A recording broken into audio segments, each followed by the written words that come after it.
Hello student, myself Digeshwari Devangan, guest lecturer department of commerce government GHG PG college Balod. मेरा subject है marketing research unit 3। मेरा topic है research D Cripps का विचारधारा। तो इन्होंने जो है विपणन शोध क्षेत्र को डिस्क्राइब किया है, अपने विचार प्रस्तुत किया है उत्पादों एवं सेवाओं का शोध। तो उत्पादों एवं सेवाओं का शोध में निम्नलिखित को शामिल किया गया है। सबसे पहला है प्रस्तावित नवीन उत्पादों की ग्राहक स्वीकृति का निर्धारण, है ना। जो प्रस्तावित नवीन उत्पाद है उसकी ग्राहक स्वीकृति का निर्धारण करना। फिर प्रतिस्पर्धी उत्पादों का तुलनात्मक अध्ययन,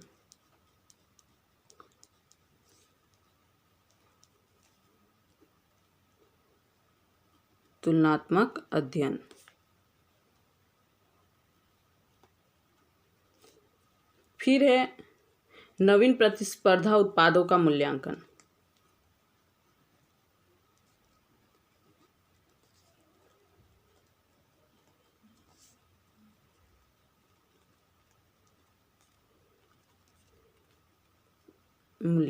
ये जो है रिसर्च डी क्रिप्स का विचारधारा है, उत्पादों एवं सेवाओं का जब शोध करते हैं तब।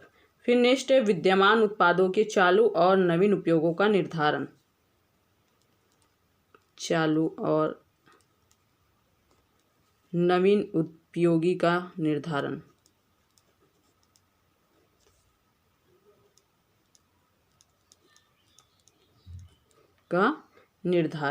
फिर प्रस्तावित नवीन सेवाओं का मूल्यांकन एवं बाजार परीक्षा,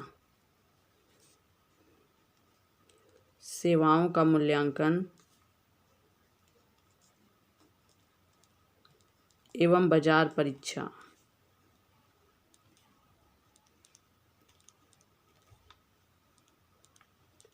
ठीक है, तो इसमें प्रस्तावित नवीन उत्पादों की सेवाओं का मूल्यांकन किया जाता है और बाजार का परीक्षा किया जाता है। उत्पाद के संबंध में ग्राहक की असंतुष्टि का कारण जानना,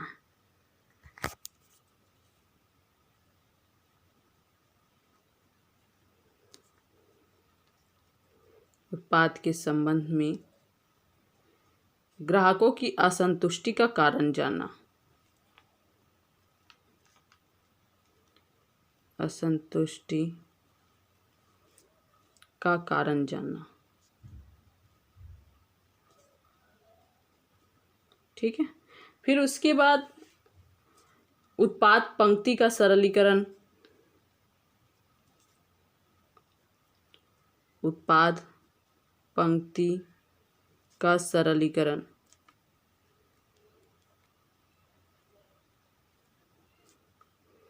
फिर है पैकेजिंग डिजाइन संबंधी अध्ययन, पैकिंग एवं डिजाइन संबंधी अध्ययन।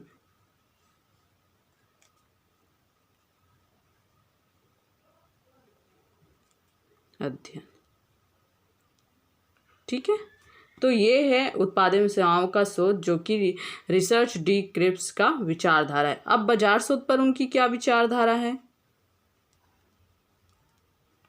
बाजार का शोध, तो बाजार के शोध को में निम्नलिखित को शामिल करते हैं। ये विद्यमान उत्पादों के बाजार और आकार का विश्लेषण, जो विद्यमान उत्पाद है, विद्यमान उत्पाद के बाजार और आकार का विश्लेषण,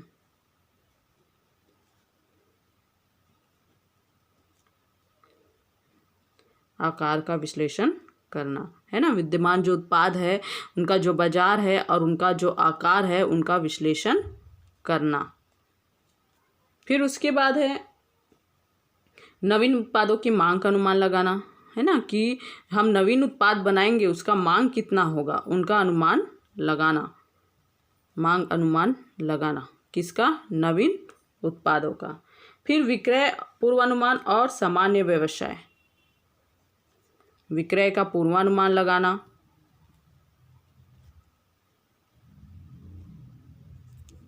क्रय का पूर्वानुमान लगाना और सामान्य व्यवसाय।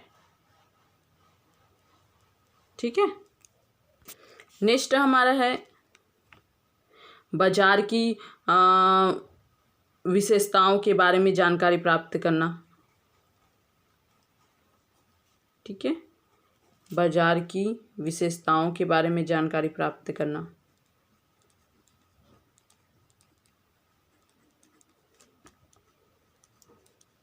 की जानकारी। आकार संरचना का अध्ययन करना, है ना। बाजार का आकार है, संरचना है कि प्रवृत्ति का अध्ययन करना, संरचना का अध्ययन करना।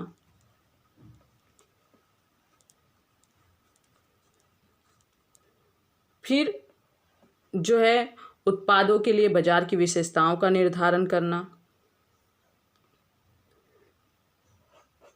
फिर उसके बाद विक्रय संभाव्यताओं और विक्रय क्षेत्रों की सापेक्षिक लाभदायकता का विश्लेषण करना। ये सब बाजार शोध का जो है कार्य है ना। नेक्स्ट है विक्रय विधियों और नीतियों का शोध।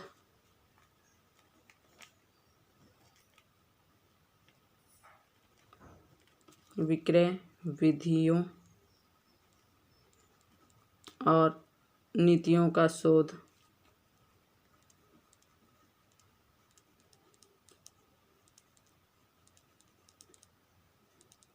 ठीक है, विक्रय विधियों और नीतियों के शोध में है सबसे पहले विक्रय क्षेत्रों की स्थापना या उनका संशोधन करना।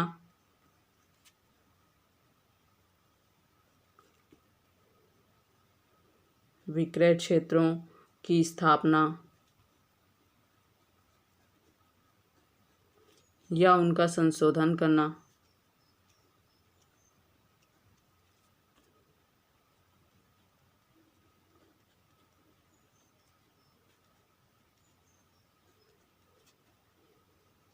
वर्तमान और प्रस्तावित विक्रयों का मूल्यांकन करना। वर्तमान और प्रस्तावित विक्रयों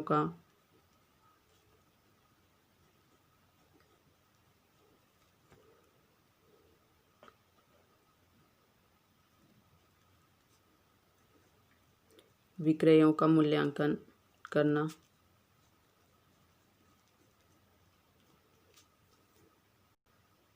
फिर इसके अंतर्गत जो है विक्रेताओं की क्रियाओं एवं प्रभावशीलता का विश्लेषण किया जाता है। विक्रय कोटा निश्चित करना और विक्रेताओं के प्रभाव का विकास किया जाता है। वितरण लागत का अध्ययन किया जाता है। विक्रेता क्षतिपूर्ति योजनाओं की स्थापना किया जाता है। अब है विज्ञापन शोध।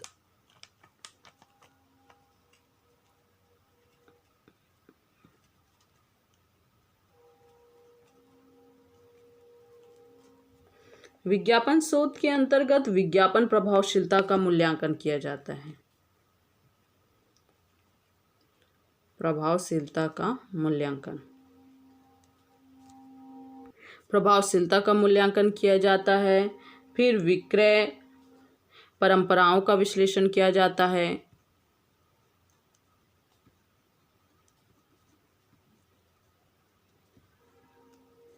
ठीक है, तो इसमें जो है प्रभावशीलता का विश्लेषण किया जाता है और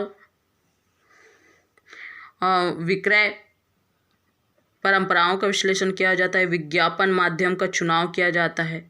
अभिप्रेरणा या परिणात्मक का अध्ययन करना। ठीक है, अब विविध क्रियाओं में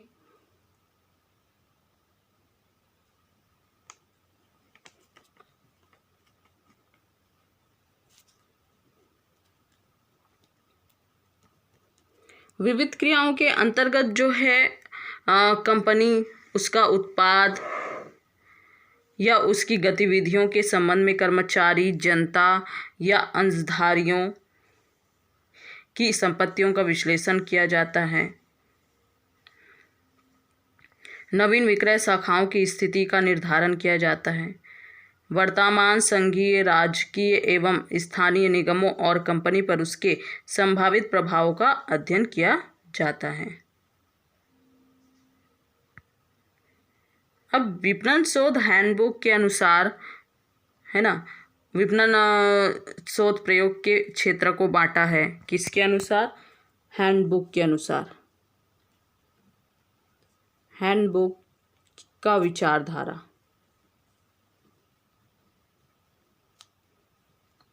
अब देखिए विपणन शोध जो क्षेत्र अपनाते हैं, है ना, विपणन शोध प्रयोग के लिए जो क्षेत्र अपनाते हैं उसमें हैंडबुक का क्या विचारधारा है। तो इसमें कहा गया है कि उत्पाद विकास तथा परिचयीकरण, है ना, उत्पाद का परिचय,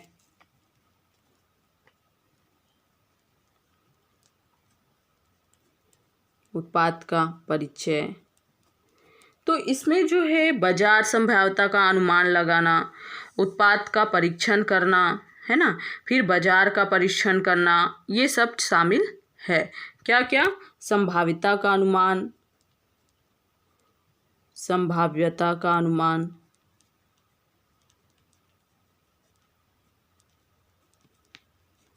ठीक है, फिर उत्पाद परीक्षण,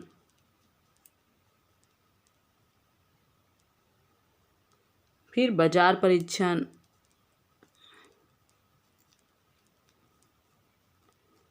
तो ये उत्पाद परिचय है, हैंडबुक की विचारधारा। विश्लेषण तथा दूसरा पॉइंट है विश्लेषण तथा पूर्वानुमान।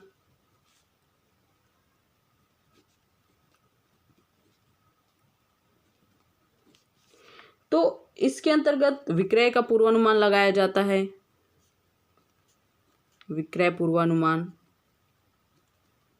ठीक है। फिर उसके बाद उत्पाद के विक्रय का अनुमान, जो नए उत्पाद है, नए उत्पाद के विक्रय का पूर्वानुमान, पूर्वानुमान लगाया जाता है। फिर बाजार संभाव्यता का अनुमान लगाया जाता है, बाजार संभाव्यता का अनुमान,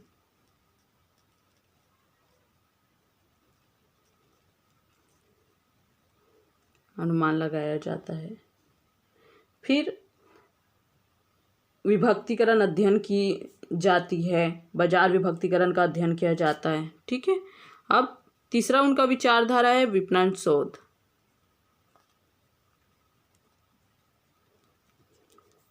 अब देखिए विपणन शोध के अंतर्गत सुनने योग्य तकनीकों का मापन किया जाता है, प्रतिलिपि परीक्षण किया जाता है, विज्ञापन की जो प्रभावशीलता है का मूल्यांकन किया जाता है, विज्ञापन बजट का निर्धारण किया जाता है, फिर विज्ञापन माध्यम का चयन किया जाता है, फिर निगम की ख्याति का अध्ययन किया जाता है।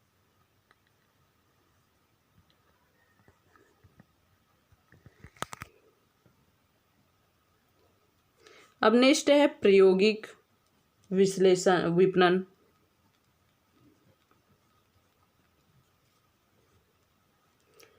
इसके अंतर्गत औद्योगिक क्रय निर्णयन प्रक्रिया की जाती है, विक्रय क्षेत्र का विश्लेषण किया जाता है, आदान प्रदान के साधन पूर्वानुमान लगाया जाता है, वितरण वाहिका शामिल होती है।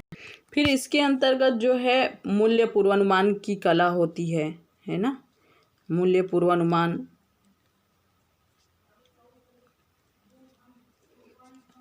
की कला, विपणन ख्याति का अध्ययन,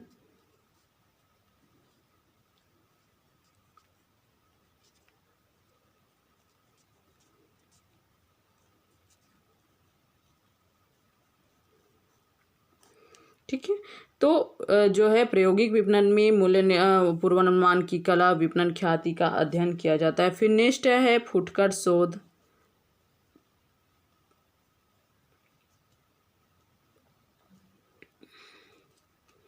फुटकर शोध, तो इसके अंतर्गत फुटकर संस्थाओं, जो फुटकर संस्थाएं हैं उनके बारे में उपभोक्ता की क्या धारणा है के बारे में जानकारी, बारे में उपभोक्ता की धारणाएं क्या है,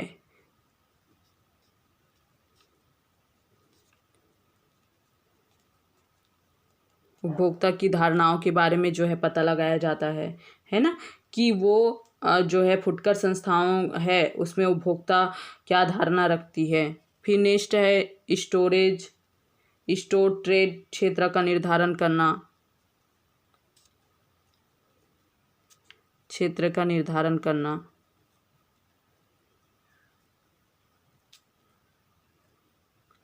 है ना। फिर उसके बाद स्टोर संवर्धन की प्रभावशीलता, जो स्टोर संवर्धन है, स्टोर संवर्धन की प्रभावशीलता का मापन करना।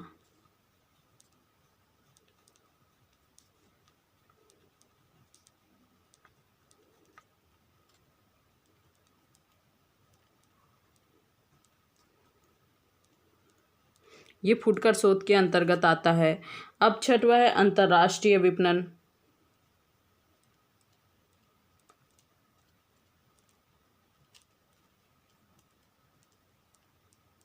अब देखिए, अंतर्राष्ट्रीय विपणन जो है के अंतर्गत अंतर्राष्ट्रीय विपणन शोध का संगठन किया जाता है।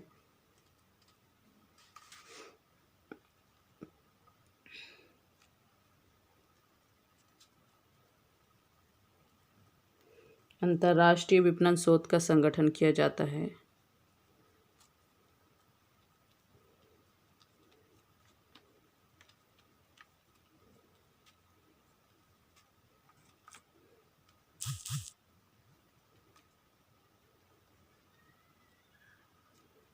ठीक है।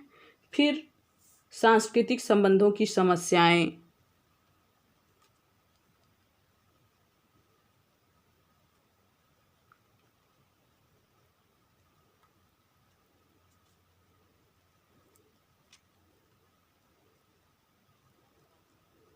अब देखिए, सांस्कृतिक संबंधों की समस्याएं, क्योंकि अंतर्राष्ट्रीय विपणन शोध है ना, उसमें कौन से जो है संस्कृति होती है, संस्कृति के संबंध में क्या समस्याएं उत्पन्न होती है, ये सब सारे देखा जाता है। क्योंकि अंतर्राष्ट्रीय में बहुत सारे देशों के जो है वस्तुएं शामिल होता है, कल्चरल शामिल होता है, तो लोग अपने कल्चरल संस्कृति के हिसाब से वस्तुओं को खरीदना, उनका उपयोग करना पसंद करते हैं।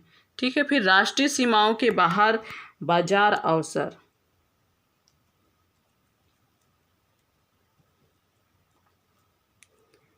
राष्ट्रीय सीमाओं के बाहर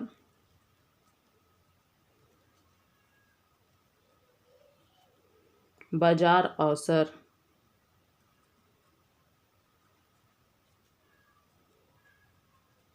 अब ये देखा जाता है कि राष्ट्रीय सीमाओं के बाहर जो है बाजार का कितना अवसर है ना, मतलब राष्ट्रीय सीमा बाहर मतलब अंतर्राष्ट्रीय बाजार में अवसर कितना प्राप्त हो रहा है ना, वहाँ कंपटीशन कितना है, तो ये सारा चीज़ देखा जाता है। तो हैंडबुक के अनुसार जो है इनको जो है 5 भागों में बांटा गया है। सबसे पहला है उत्पाद का परिचय, जिसमें संभाव्यता का अनुमान है, उत्पाद परीक्षण है, बाजार का परीक्षण है, फिर विश्लेषण तथा पूर्वानुमान है, विक्रय पूर्वानुमान, नए उत्पाद की विक्रय का जो है अनुमान लगाना, बाजार संभाव्यता का अनुमान लगाना। फिर हैंडबुक के अनुसार विपणन शोध है, तो विपणन से संबंधित शोध करना है ना, जो है कहाँ हम कैसे बेच सकेंगे। फिर प्रायोगिक विपणन, जिसमें मूल्य पूर्वानुमान की कला है, विपणन ख्याति का अध्ययन करना है।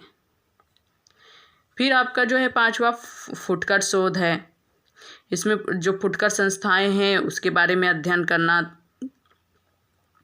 कि उपभोक्ताओं की धारणा उनके प्रति कैसा है ना। फिर स्टोर ट्रेड का निस्तारण करना, फिर संवर्धन की प्रभावशीलता का मापन करना। नेक्स्ट है उसका अंतर्राष्ट्रीय विपणन विचारधारा है, तो इसमें अंतर्राष्ट्रीय विपणन का जो है शोध संगठन किया जाता है, किस प्रकार हम अपने वस्तु को अंतर्राष्ट्रीय विपणन, अंतर्राष्ट्रीय जो है बाजार में अपनी वस्तु को ला सके, जो हमारे कार्य हैं उनको किस प्रकार क्रियान्वित करना है, उसके लिए जो है संगठन तैयार किया जाता है। सांस्कृतिक संबंधों की समस्याओं का समाधान किया जाता है। ऐसे वस्तु का प्रोडक्शन होना चाहिए जो संस्कृति संबंधों पर कोई समस्याएं उत्पन्न ना कर सके, है ना।